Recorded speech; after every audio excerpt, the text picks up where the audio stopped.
Credit cards could be of help for instant money, especially during emergencies. But if not used cautiously, they could easily become a curse for us. If not used properly, you can go under multiple debts. Hence, you should be very careful while using credit card. In this video, we have mentioned certain important things that you should always keep in mind while using a credit card.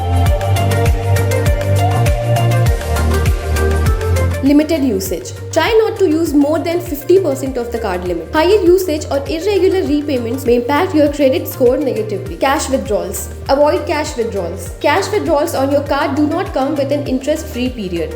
There could be a one-time fee plus interest charges that starts from day 1 till you repay the amount. International charges. Using a credit card abroad could be costly. There would be many charges involved in an international transaction. Avoid doing so. Keep a watchful eye. Always keep an eye on your credit card statements for any technical errors to avoid paying interest on them. And late payments will lead to late payment fees plus interest charges. So next time if you use a credit card, do keep these things in your mind.